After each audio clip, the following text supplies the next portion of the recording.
Hey, this is CrossFitTracking.com, here to begin a more in-depth comparison of the Polar Ignite versus the Garmin 245 over the next few weeks. Really, this is probably could be titled, which watch is best for CrossFit tracking. I found both of these in the past to be highly effective for the basic things you would need for tracking CrossFit workouts, as well as the load that your body is under over a period of time. We're going to track in the same main areas, and I'm going to go through just a walk through the differences on the device just initially. And then over the next few weeks, I'm going to continue just to track the two and give updates along the way. We're going to track the heart rate sensor, the optical standalone, to compare one versus the other in workouts. We're going to compare the workout evaluation, so how much exertion did you experience over the workout based on what the stats show. The load evaluation, how much load your body is under over a period of workouts. The recovery evaluation from a workout itself. The overall load and recovery based on your overall internal health, as well as how the load is affecting you.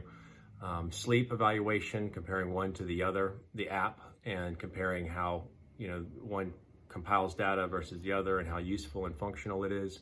The weight and design differences, the screen quality differences, the watch functionality just on a day-to-day usage, the battery life of each, and then obviously a cost comparison of each. So over the next few weeks, we're going to tackle this and hope that it provides some value. And let's get into the watch differences right now.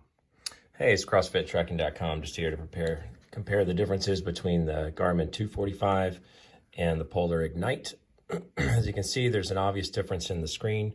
The brilliance of it, the Polar Ignite uses an AMOLED-like screen, whereas the Garmin 245 uses a transflective. The AMOLED-like, they have some other terminology for it, but it's bright and brilliant, and the colors are sharp and crisp, versus the transflective, which just has a little bit more of a dull effect.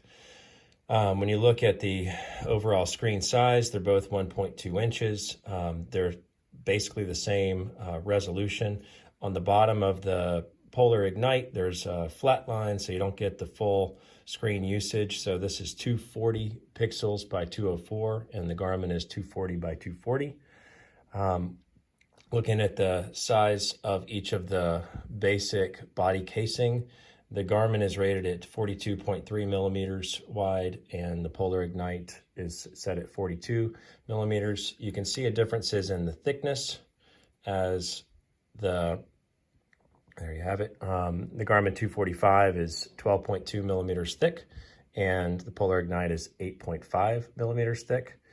So looking at the differences of the back, the Garmin obviously uses the large two diodes for the heart rate tracking, and the Polar uses 9 smaller diodes. So we're going to track the optical heart rate detailed differences. They both use a 20 millimeter strap, which you can easily change just with the quick release.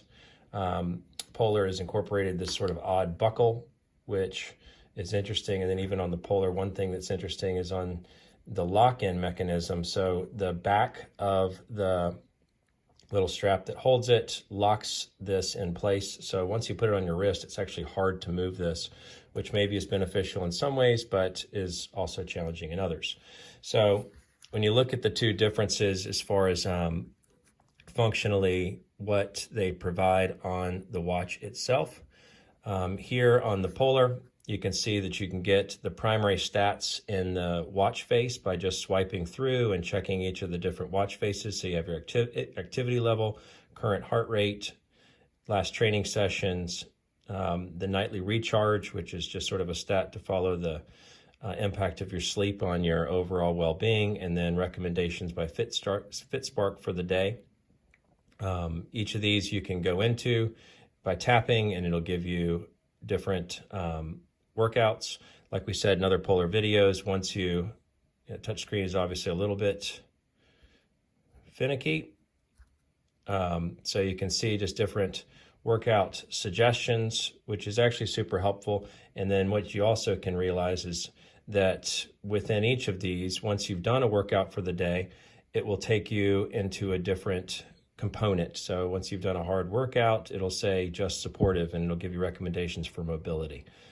So again, each of these you can dive into directly. One of the benefits of the Polar versus the Garmin is that you can see your nightly stats built into the watch itself without having to go into the details of the app itself to be able to see your sleep. So you can see just the comparison of the details all across within the watch, and the watch face is obviously very brilliant, although the screen is turning out to be a little finicky. So that's the basic setup. As far as other components, you don't really have primary components like in the widgets of the 245. You can training, breathing, timers, fitness test, which is basically just a overall evaluation of your fitness level through sitting, and then basic settings. Even in the settings, you don't really get a whole lot of options for setting it up. Can't change the backlight, although it does adjust brightness to the surrounding conditions. On the Garmin, you actually have what is well known as widgets. Here I've had the widget at a glance displayed.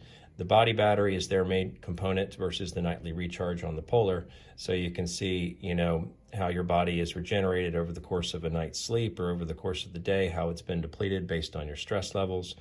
You've got your performance built in. One of the things about the Ignite that is different from the M and the V is you don't have your training load, which is similar to training status, built into the watch. You have to go into the app to be able to see it.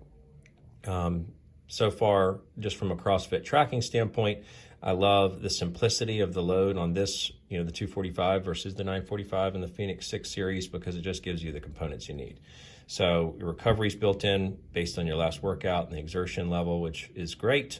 Just gives you really easy to find stat. And then the training load over the last days, your VO2 max, and there's overall summary of your training as it relates to your past week of workouts.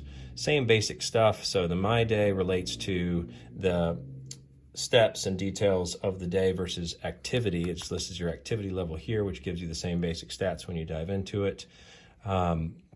Notifications here, you can get things like weather, which you can't get on the Ignite. You obviously have music, the ability for the 245 to come with the version for music. You don't have any music capabilities on the Ignite. Intensity minutes, just another type of stat tracking, and hydration you can build into the watch. So hydration will just give you your hydration load over the course of the day, and you just add it here, and then you know how many cups of water you had. But you can edit a lot of different widgets. You can download widgets for this. So this obviously has that additional customization. You can see, just looking at the watch, this has 5 buttons, whereas the Ignite, just has the 1 button on the side. From a CrossFit training standpoint, that obviously might prove to be more beneficial to have just 1 button, less button presses, more simplicity in the watch design than to have the 5. We'll train and we'll track to see if the buttons become problematic and just how it feels when you're wearing it. The weight difference, the Garmin 245 is weighted at 38.5 grams versus the 35 grams of the Polar Ignite. So no significant differences there. We'll begin just to sort of see what differences we can evaluate through the load tracking. So on the Garmin, you're going to be able to get, so if you go into like the last workout, for evaluating it, you can see that it gives you a training effect. So the training effect on each level, anaerobic and aerobic, gives you a score of 0 to 5.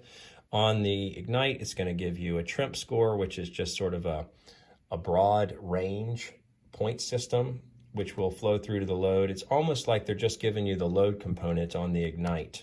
So each time you do a workout, you get this training effect of the workout, which gives you the details of how it affected you physiologically in both of those areas. And then it gives you a load score, which adds to your load for the week.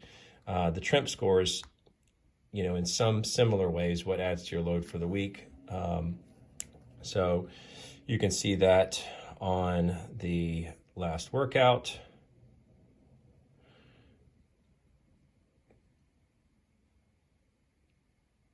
So it'll give you, the basic stats, but so you can see your cardio load. And your cardio for Polar relates to the strain and tolerance calculations to figure out your development. So your overall, are you in productive? Are you in maintaining? Are you in overreaching? Are you in underproductive. So how much cardio load you place on yourself in one workout and then over the course of a week and 7 workouts will determine how much strain your body is under, and then it gives you a tolerance scale. So a 28-day tracking of how much exercise you've been putting out over a longer period of time, like how much your body can handle. And that's how it calculates the overall load and whether you're increasing or decreasing or benefiting from it all. So those are the primary differences between the two watches. So we're going to go into more training over the next few weeks, but wanted to give you a summary overview of the two watches side by side and the details and the specs, as well as just sort of a basics of the screen and functional components. So CrossFitTracking.com.